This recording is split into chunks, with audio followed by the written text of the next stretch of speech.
안녕하세요. 프레드릭 초대감리교회 박혜령 목사입니다. 지난주 한국에서는 대학 수학능력 시험이 있었습니다. 학생들이나 또 학생들의 부모님들께는 대학 수학능력 시험이 아주 오래도록 기억에 남는 큰 이벤트 중에 하나이지 않을까 싶습니다. 저 역시 11월 이맘때가 되면 제가 시험을 봤던 그때가 생각이 나서 괜히 조금 긴장도 되고 또 평소보다 왠지 좀 더 추운 날인 것 같기도 하고 그런 느낌이 있습니다. 제가 중학생, 고등학생 때 참 닮고 싶었던 분이 한 분 계십니다.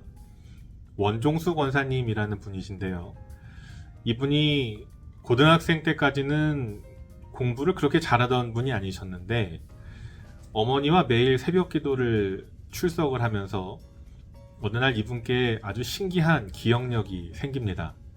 그래서 머릿속에서 책장이 넘어가는 거지요.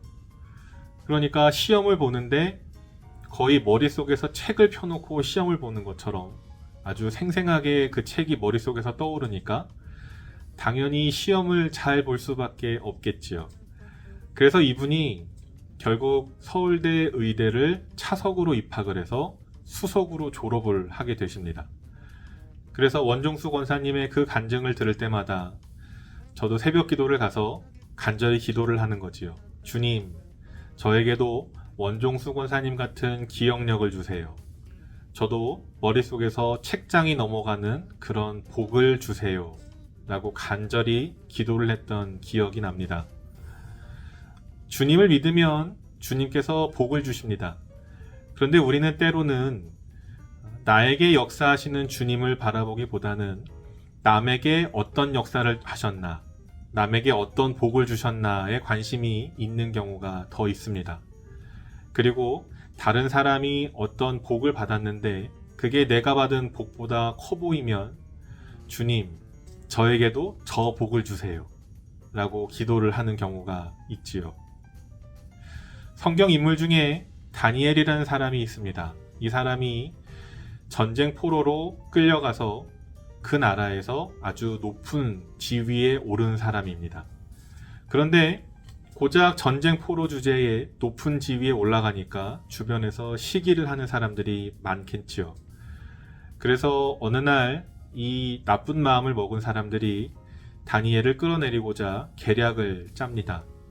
다니엘이 하나님을 사랑하는 것을 알고 있으니까 다니엘이 하나님께 기도를 하는 순간 그것을 죄로 여겨서 죽여버리려는 시도를 합니다. 그리고 그것을 왕의 이름으로 공포를 해버리지요. 근데 그때 다니엘이 어떻게 반응을 하느냐? 다니엘이 이 조서에 왕의 도장이 찍힌 것을 알고도 자기 집에 돌아가서는 윗방에 올라가 예루살렘으로 향한 창문을 열고 전에 하던 대로 하루 3번씩 무릎을 꿇고 기도하며 그의 하나님께 감사하였더라. 이렇게 기록을 하고 있습니다. 그러니까 법이 그렇게 되어 있는 것을 알고도 자기가 하나님께 기도를 하면 큰 화를 당하는 것을 알고도 전에 하던 대로 그의 하나님께 기도를 했다라는 것이지요. 근데 그의 하나님께 기도를 한다고 했을 때 그의 하나님, 그러니까 다니엘의 하나님은 어떤 하나님이었는가? 객관적으로 생각을 해보면 다니엘의 하나님은 좋은 하나님이 아니었습니다. 왜냐하면 잘 살고 있던 멀쩡한 나라를 어느 한순간 전쟁으로 패배를 하게 해버리고 잘 살고 있던 다니엘을 전쟁의 포로로 끌려오게 하고 그리고 다니엘 주변에 자기를 시기하고 모략하는 나쁜 사람들 속에서 살게 하신 하나님이시거든요. 그렇게 좋은 하나님은 아니시지요. 우리가 볼 때는. 그런데 다니엘은 자기의 삶의 구비구비에서 자기를 지켜주시고 자신의 삶을 인도해 주신 그 하나님을 알고 있기 때문에 아무리 어려움이 오더라도 자신의 삶의 위기가 오더라도 그 하나님을 믿으며 평안한 마음으로 감사할 수 있었던 겁니다.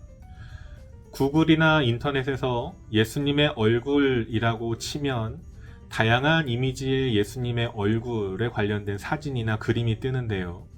그 중에 많은 크리스찬들에게 압도적인 선택을 받는 그림 하나가 있습니다. 워너 셀먼이 그린 예수님의 얼굴이라는 그림인데요. 이 그림을 많은 신앙인들이 예수님의 얼굴이라고 꼽습니다. 우리나라의 유명한 화가 중에 지금은 돌아가신 김기창 화백이라는 분이 계십니다. 이분이 지금도 우리가 사용하고 있는 10,000원짜리의 세종대왕 얼굴을 그린 분이기도 합니다. 이분이 어린 시절에 청각장애를 얻게 됐습니다. 그래서 그 일로 많이 방황을 하고 고민을 하다가 어느 날 예수님을 인격적으로 만나고 이분이 마음에 많은 평안을 얻었습니다. 그리고서는 자기가 인격적으로 만난 그 예수님을 그림으로 표현을 해야겠다 생각을 한 것이죠.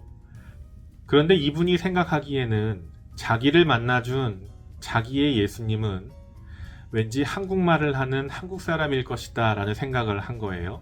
그래서 갓쓴 예수라는 이름으로 여러 점의 예수님의 얼굴을 그립니다. 그래서 마일 구유에서 태어나신 예수님이라든지 아니면 물 위에서 베드로에게 말씀하시는 예수님 같은 이런 그림들을 아주 한국적으로 동양적으로 표현을 한 것이죠. 근데 이분의 이 작품이 당시에 많은 논쟁을 낳았습니다. 왜냐하면 압도적 다수의 많은 신앙인들이 예수님의 얼굴은 워너 셀먼의 그림처럼 눈동자가 파랗고 코가 오똑하고 금발머리에 미남형인 예수님이어야 한다는 생각이 있었던 것이죠. 예수님의 외모에 대해서 신학적으로 정의를 하자라는 말씀을 드리는 것이 아니라 내가 나의 삶에서 만난 예수님은 다른 사람이 만난 예수님과 다를 수밖에 없다라는 말씀을 드리는 겁니다. 쌍둥이일지라도 서로 다른 삶을 살게 되는데 어떻게 다양한 사람들이 만난 예수님이 획일적으로 똑같을 수가 있겠습니까?